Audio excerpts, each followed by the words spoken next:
আমাদের তিনটা দাবির মাঝে একটা দাবি ছিল যে উপসহকারী প্রকৌশল পদে আমাদের বিএসসিদের আবেদন করার সুযোগ দিতে হবে।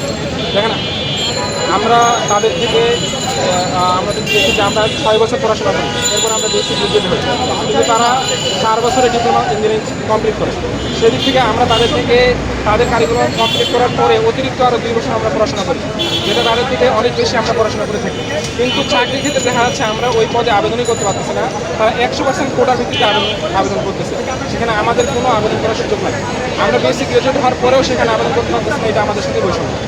2 নম্বর বৈষম্য হচ্ছে তারা নবম গ্রেডে তারা 33% কোটার মাধ্যমে উপসহকারী প্রকৌশল পদ থেকে সহকারী প্রকৌশল পদে আসতেছে, যেটা একটা বৈষম্য, যেটা মেধাভিত্তিক লম্বা সময় প্রতিযোগিতার মাধ্যমে মেধার ভিত্তিতে আমরা নিয়োগ করে থাকি। শুধুমাত্র 4 বছরের অভিজ্ঞতা দিয়ে 5 বছরের অভিজ্ঞতা দিয়ে তারা প্রমোশন পেয়ে যাচ্ছে, এটা একটা বৈষম্য।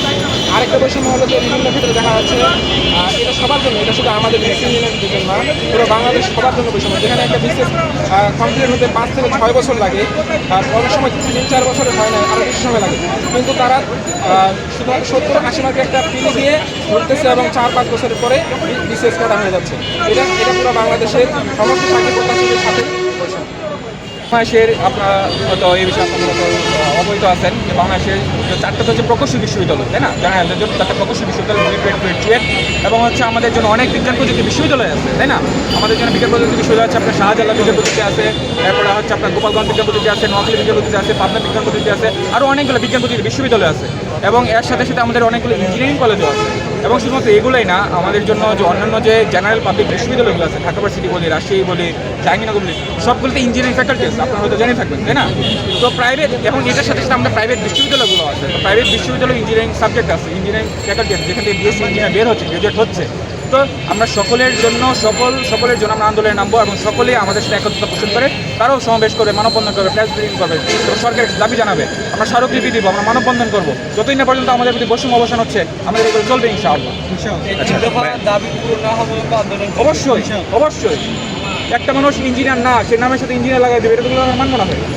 পরবর্তী কর্মসূচি সম্পর্কে বলতে আগামী পরবর্তী কর্মসূচি হচ্ছে আমাদের কেন্দ্রীয় কমিটি থেকে, সেন্ট্রাল থেকে আমাদের হচ্ছে পুরো দেশব্যাপী সমাবেশের ঘোষণা দেওয়া, শান্তি সমাবেশ, এবং আগামী শনিবারে বুয়েটে যে বৈষম্য হচ্ছে এই বৈষম্য বিরোধী আন্দোলনের সাথে একাত্মতা পোষণ করছি, এবং পরবর্তীতে যতগুলা পদক্ষেপ হবে সবগুলোর সাথে আমরা ইনশাল্লাহ বুয়েট থেকে থাকবো।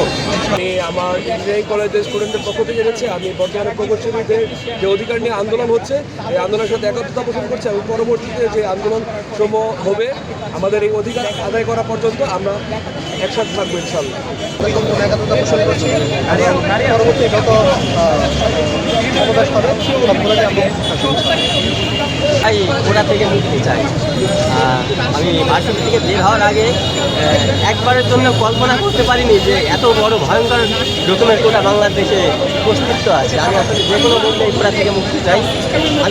আমরা যখন পড়ালেখা করতাম তখন ভাবতাম ইঞ্জিনিয়ারিং সেক্টরে ব্যাপক চাকরির সুযোগ রয়েছে, কিন্তু আমরা বের হওয়ার পরে এই বৈষম্য শিকার হই। তো আমরা চাচ্ছি এই বৈষম্যের নিরসন হোক। সবসময় আমরা এইভাবে মানববন্ধন চালিয়ে যাবো যতদিন না আমাদের অধিকার আদায় হবে।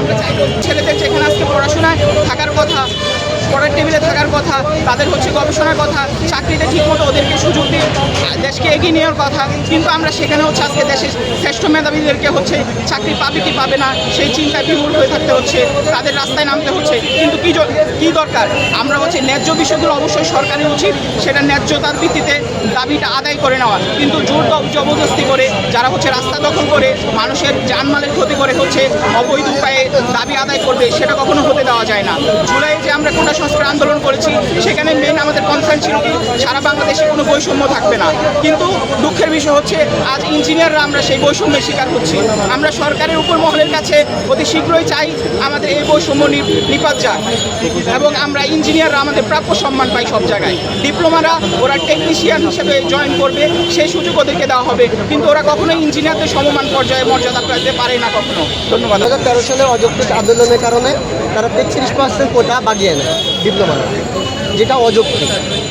ডিপ্লোমা পাস করে তাদের যে কারিকুলাম সেটা সহকারী ইঞ্জিনিয়ার হওয়ার যোগ্যতা রাখে, কিন্তু তারা অযৌক্তিক দাবি বিভিন্ন প্রেশারাইজ করে তারা সহকারী ইঞ্জিনিয়ার হিসেবে পদোন্নতি করে। দ্বিতীয় দাবি ছিল যে দশম গ্রেড, যেটা শুধুমাত্র উপসহকারী প্রকৌশলীরাই আবেদন করতে পারে, কিন্তু আমরা সহকারী প্রকৌশলী মানে বিএসসি ইঞ্জিনিয়ার হয়েও এই দশম গ্রেড আমরা আবেদন করতে পারি না।